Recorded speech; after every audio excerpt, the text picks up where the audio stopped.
Cloudy, and we're going to wind up with about a 40% chance of showers this afternoon. Highs 50 to 55, so still not too bad. You know, our normals are 46 for the highs, so if we can get to 50 to 55, a little bonus in late October. Well, we have a conversation for you this morning that I'm sure you'll find interesting about something you're going to be voting on. Gilgiva County residents are going to be voting on next Tuesday in the election, and with me is Sheriff Donald Pezzetti, and here comes the judge. See, I was so glad Judge Gotham was coming. In fact, I said to Don, I said, oh, Judge Gotham's coming, because I've been waiting to say that for a really long time, Judge Gotham. Or should I say Mr. President? Oh, well, thank you for having us this morning, Dee Gee. You know, I'm nearly speechless, and that's unusual for a lawyer or a judge. Just watching you turn all these dials, punch all these buttons, talk on the phone with someone, even as you're talking on the into the microphone and pushing other buttons for ads. This is an incredible thing to see. Well, it's fun, and you don't get bored. Conversation on the millage for the county jail. In just a moment to ask Judge Gotham, how are you enjoying your Theater North experience playing President Roosevelt? Well, this is a new experience for me, as you know. I've never done this before, really even a high school play, maybe as a junior in high school. That was a few years ago. Oh, just a few. And my daughter was interested in becoming involved in this, so I sort of followed her into it. The remarkable thing to me is all the work involved. I mean, the director, Andrea Harrison, Julia Holst, the assistant director, all the people who prepare the sets and the technical people, the number of person hours involved in a production like this is incredible. It's just amazing, isn't it? And you really, you know, you can go and see the finished product. You can go and see the finished product, but unless you're involved in it, it's very hard to imagine the rehearsals and the costumes and the makeup and the music. Well, I tried to get our Sheriff Pezzetti involved in the matter, and he was willing to, I think. He's got a great singing voice, you know. Well, yeah. But he was just too busy going to meetings every night. Bird season. Bird season. But it's well, hey, we'll get him for something upcoming. Okay, how's that in a couple years? Sounds good. Okay, good deal. But Annie, and having you're one of several, I believe, that it's a kind of a family affair where you're able to go with your daughter and share the experience. That's right. I think a number of families have more than one person. We all thought that would be a nice thing to do, and I guess it is. Although you find yourself arguing with your child or a sibling involved in it, these in the heat of battle in producing a play, things get tense at times. Oh yeah. Dee Gee, we need to chat about what we're going to do with criminals who are convicted and need to be sentenced, where we're going to put them, essentially. The state, in terms of prison beds, has had a significant problem with that and has squeezed us in many, many ways to prevent sentencing people to prison, leaving county jails as our only option, really, for incarceration, other than the most severe violent criminals. And now, of course, we're experiencing and have experienced for some time an overcrowding situation, an overcapacity situation. I'd like the sheriff to give us some numbers on that, if he would. Yeah, this is going to be real interesting because we are going to have the opportunity to vote on this issue then this coming Tuesday, correct? That's correct. And I think informed voters are the best ones, of course. So let's talk about how long have we had the present facility? 1964, that facility was opened. Dee Gee, it's a 24-bed facility, which at the time, I guess, adequately served our needs, and we find now that it no longer does. We need additional bed space. What we've done is, back in February, we applied for a state grant through Department of Corrections for a 20-bed addition to our facility. That was turned down back in May, and it was dropped to 10 beds. They agreed to finance, put in $80,000 state money. The county, in turn, would have to put in $144,000 to build the 10-bed facility, $225,000.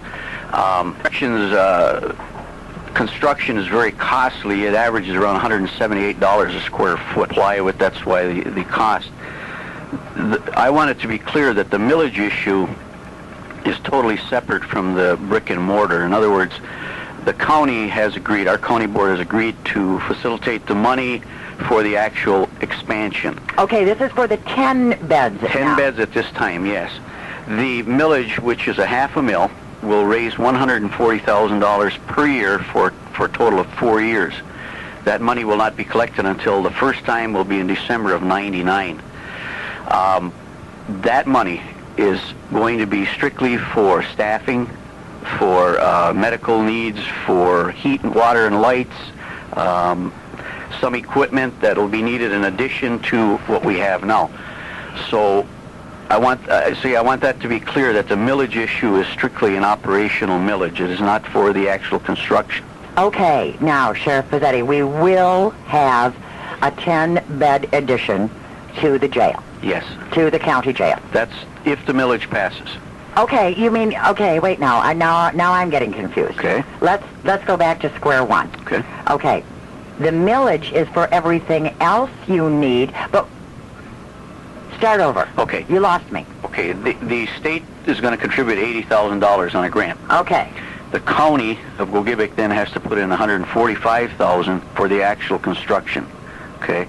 Okay. Now, are we voting on any of this? No. Okay. That is in place already. Okay. The issue we have before us is the half a mil for operations for a 4-year period. What the county board has determined and put this issue on the ballot for is the fact that they feel they do not have the funds to support the operation of the additional 10 beds. Okay? Now, Well, if I may jump in here, the county board is using good sense in this regard. First of all, the state will give us the grant, as I understand it, only if we have a local match of money to match that to construct, meaning the county would have to spend all available funds they have to match the grant for brick and mortar to build it. But the county board is essentially saying there is no point in us building a building that we can't afford to operate. If we've spent all of our money on the construction, have no money, we're flat busted for operation of it, it won't work. That's a sound judgment, it seems to me. So, Sheriff, what will one half mil generate on this 4-year millage? It'll generate $140,000 per year. okay. 4 years. And that will take care of what we need to run it and for the lights and for the power and for the extra things that we need and the staffing. Okay. See, I got lost there somewhere, but now I understand. How many this. people, Sheriff, will be, in terms of new jobs? There'll be 4 jobs created, 3 corrections officers and 1 part-time or 2 part-time food service personnel. The reason for this is that we have a standing order by the Department of Corrections to staff at least 2 people on the night shift. We have had some problems doing that. So this is also going to alleviate that situation. We do everything there. The guy on the desk is answering the phone, he's dispatching cars, he's taking complaints, plus he's taking care of all these inmates. Mm-hmm. So we need to have these 2 people on the floor at all times. So this is going to address that. We should go back, and I'd like to say that back on September 5th of 1997, I declared jail overcrowding emergency, which I'm required to do by state law. Usually these things would last just a short period of time, and we've had them in the past. And through minor reductions in sentences, reduction in bonds, and that sort of thing, we've been able to alleviate that. Mm-hmm. We have not lifted this overcrowding emergency since September 5th of 1997. Over a year? Over a year. And presently, we have 6 inmates in the Ontonagon County Jail.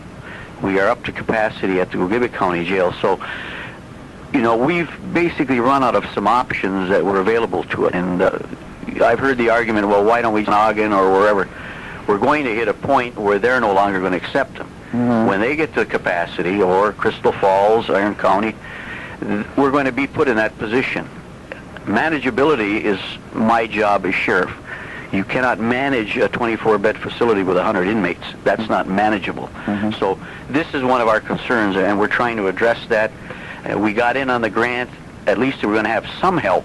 It isn't as much as we like, but at least there's some money out there for us. Well, I'd like to mention also, Sheriff, and with regard to your point about transferring Gogebic County prisoners to Ontonagon counties or housing them in other jails, we pay each day for each prisoner those other counties for quite a number of years.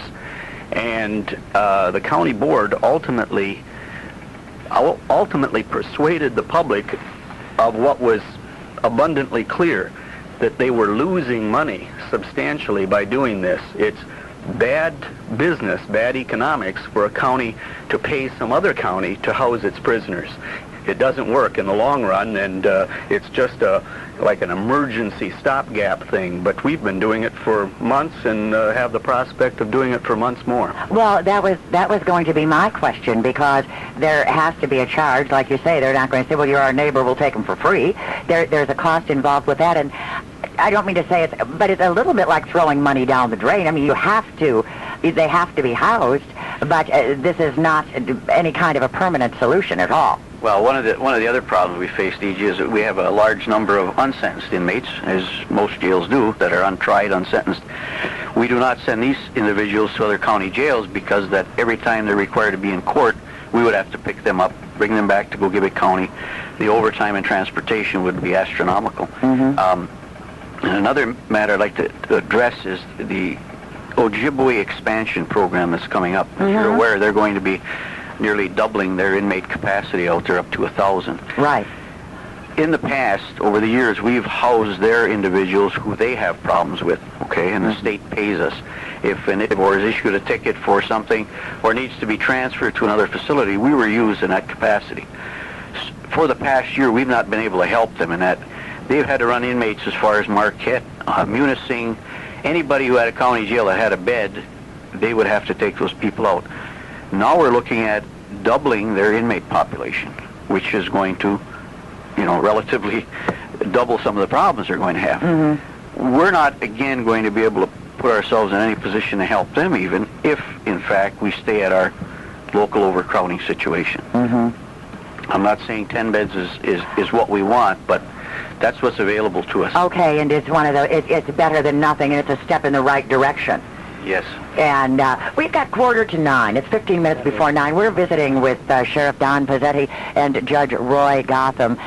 County jail millage vote is going to be on the ballot this coming Tuesday, and you'll be having an opportunity to make your feelings known, and we're trying to give you some information for the reasons why this millage is necessary for us here in Gogebic County. We're going to take a short commercial break, and then we'll be back to visit with Judge Gotham and Sheriff Pezzetti.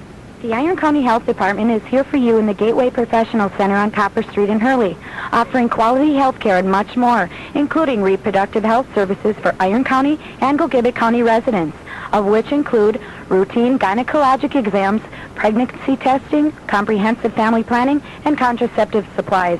For more information on immunizations or adult health walk-in clinics, phone the Iron County Health Department at 561-2191 or toll free 1-888-561-2191 or stop by their office at 502 Copper Street in Hurley.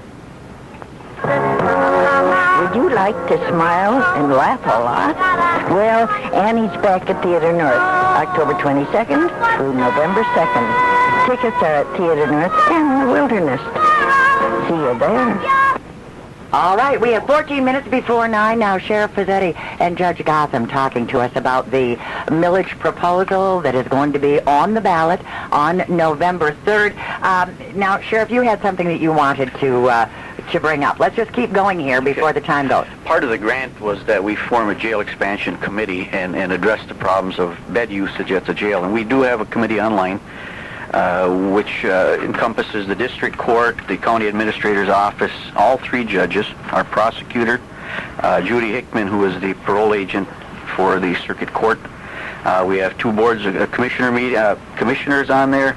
We have Gene Burbis, who represent Michigan Townships Association, and Susan Young, who is the director of the community corrections out of Escanaba. She was real pivotal in getting the grant started. Her and out of her office, OCC, and the Whoopiter organization out of Houghton assisted us in the writing of the grant, a very complex grant. So we've been meeting on about a bi-weekly basis and trying to determine the best approach to get the information out to the public, so when they go to the polls on November 3rd, they know what they're voting for. And I never miss an election. I mean, I'm out there to vote, and You and me both. Yes, and I want them to be informed, and in whichever way they perceive this need, I want them to know it's there. I want them to have the facts in front of them. If Gogebic County determines that this isn't the way to go, I want them to live with an educated vote on what's going on. Okay, Judge, you had something. Well, a few things, I guess, DG. I consider, for my purposes in sentencing people every week, this millage election to be sort of a referendum on what people of Gogebic County want to see in terms of corrections. As it is now, I have to often consider whether we have jail space when I sentence someone, and that's a consideration, an important factor. Yeah. To the extent that jail space is being considered by the judge in sentencing, to that extent the victim's needs, the protection of society, simple justice is not being the overriding concern. Now, I try to avoid that. People that I firmly believe need to be sentenced to jail, incarcerated for a while, are being incarcerated, but you know, as a public servant, I guess, I can't just order Pezzetti to put people in jail when I know there's not a place there. I had a letter yesterday from a young lady who had been sexually molested, a victim of a crime, the guy convicted and sentenced.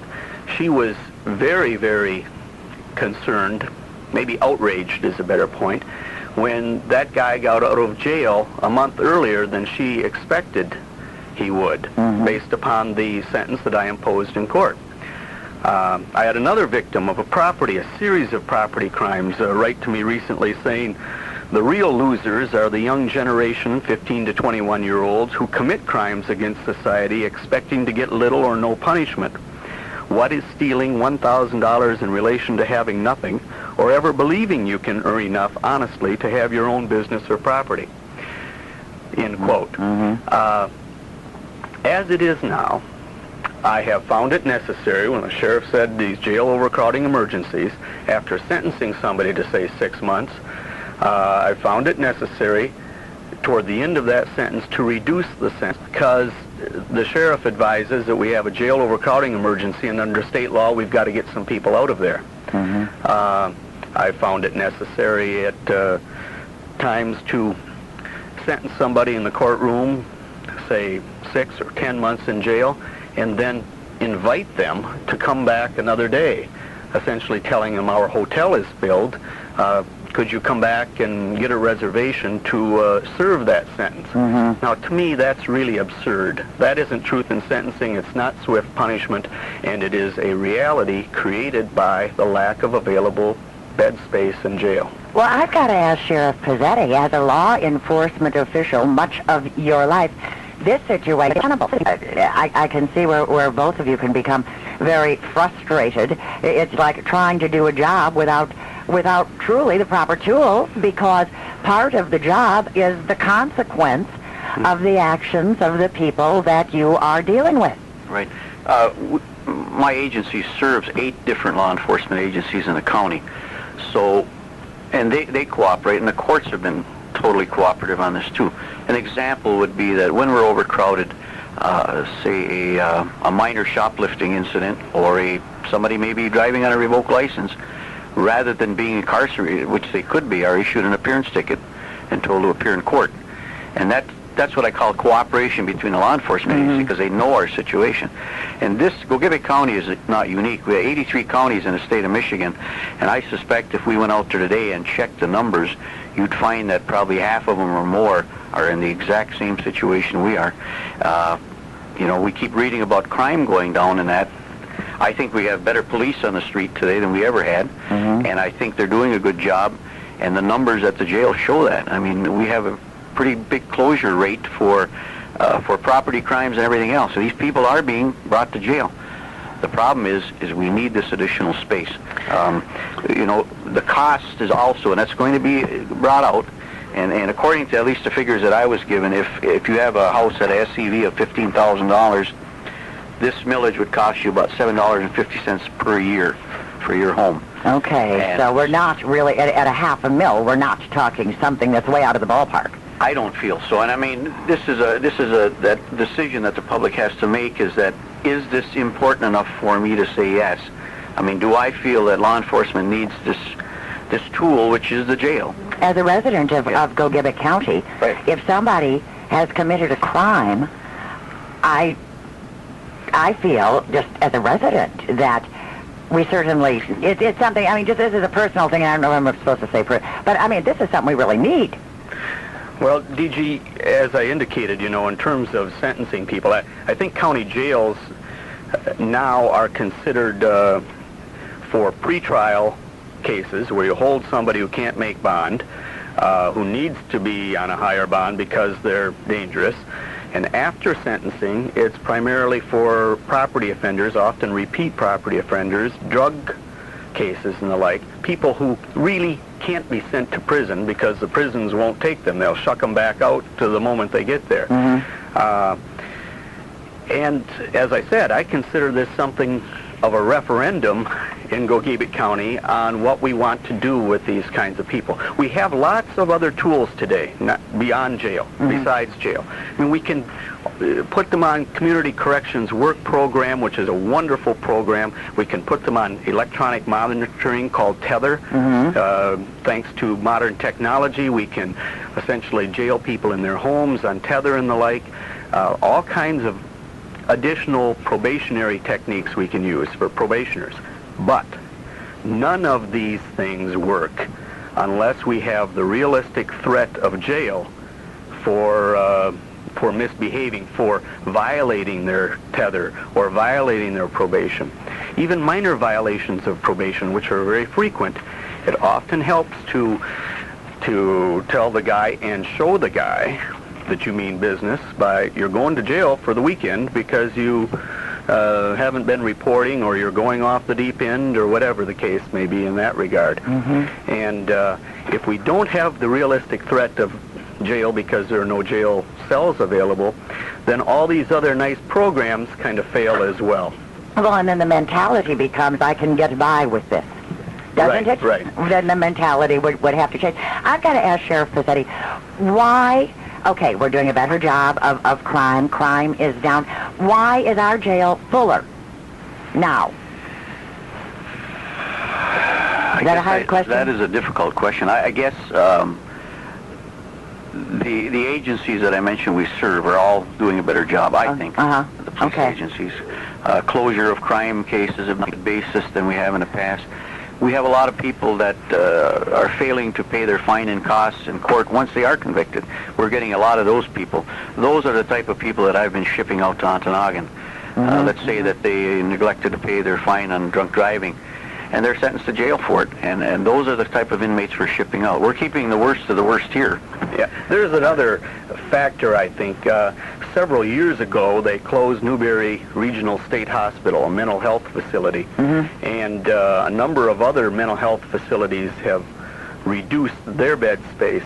It's unusual to put anyone in behind bars or behind locked doors in a mental health facility anymore, meaning we have more people on the streets who have some serious mental health problems, and they are misbehaving, committing felonies at times, and they end up in our county jails where 15 years ago, back in my day, you know, as prosecuting, we would have been sending these people for mental health treatment out of the area quite often. Okay, yeah, that certainly makes sense, because that population is still around, and it's a large population when you look at the number of people that were housed, for example, at the one familiar to us, which would be Newberry, and I guess this is happening not only around Michigan, but really around the country as well. I'd just like to thank all the communities and townships in the Gogebic County who have endorsed. We've had a number of PA by Marinesco Township, Bessemer Township, Ironwood Township, and Wakefield, City of Wakefield. And this is important, and I think, and I've been to these meetings to basically explain what I've done here today on the air, that what the need is, and so when on November 3rd you walk in that, pull the curtain, you'll know exactly what you're voting for. I hope we were successful in at least expressing those views. So. Well, I had really no idea. I knew it was something about the county jail. I certainly now do understand there's a need. It's for our county and our communities and our well-being, and it's up to the people of Gogiba County now to go to the voting booth and decide whether they're ready to fill it. I thank you for having us today. It was very nice. It was nice to see you again. Well, yes, I enjoyed it as well, and I feel much better informed. Good Thank to you. be back here, and I want the public to know as well, your listeners to know, that in addition to pushing buttons and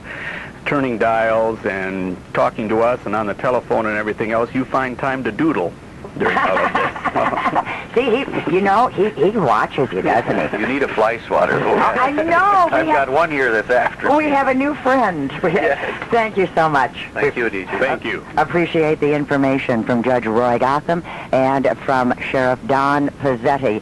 The county jail asking for $1.5 million to run the expanded facility, and something that you want to give good thought to. And then, of course, you do want to go and vote. I'll tell you what, we have 42 degrees, a clearing sky.